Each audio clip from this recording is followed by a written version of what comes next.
we're going to move on to setting up our lighting for the scene now that we have our render settings all in place and our max settings all set up as well. So when we start thinking about lighting and setting up a scene, one of the things that I like to do is work in tandem to set up the exposure in the cameras. So we're going to talk a little bit about cameras later on, but I will touch on a quick sort of item here as we get things going. But to get started on lighting specifically, usually I like to keep my lights on their own layer, so that's one of the things that I will do here in Max. I will go ahead and I am going to add a new layer. So on the layer manager on the left, I'm going to click on create new layer, and I'm just going to call this one 0-lights.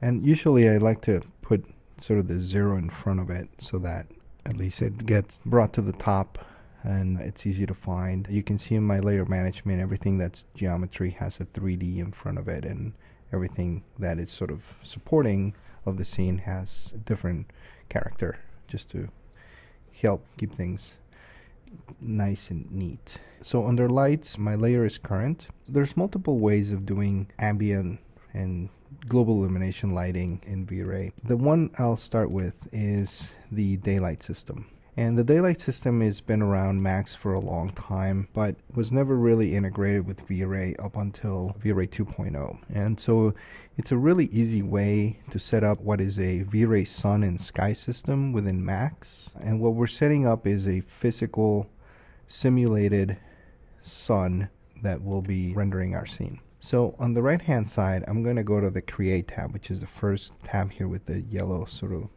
sun-like icon. And the third one to the right, it's called lights.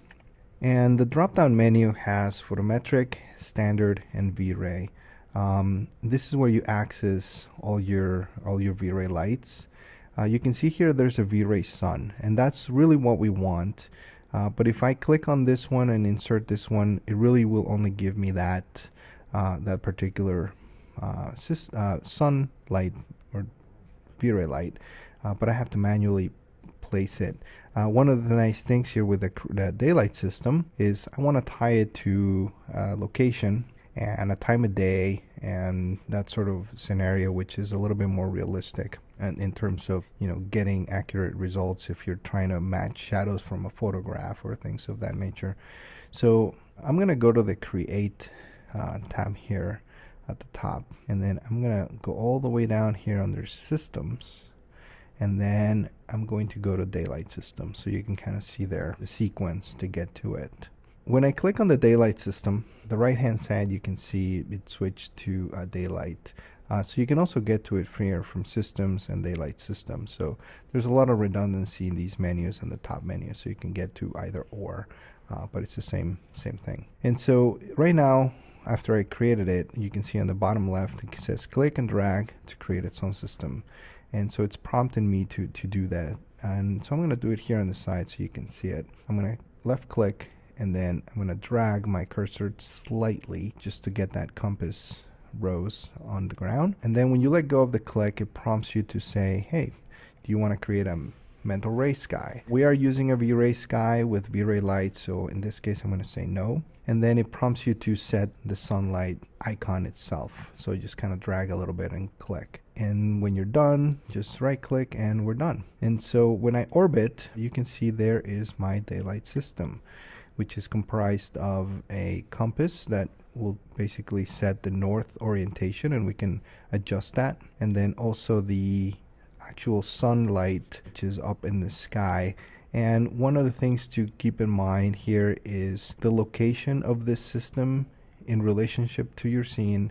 It's irrelevant. It does not matter if it's way off in the distance, if it's on top of your model. It really does not matter. Just put it where you see it, where it's easy to understand what's going on, and don't worry about this sunlight or this sun icon being too far away from your model or too close to the model. Again, it has no impact on the lighting solution. It's purely graphical.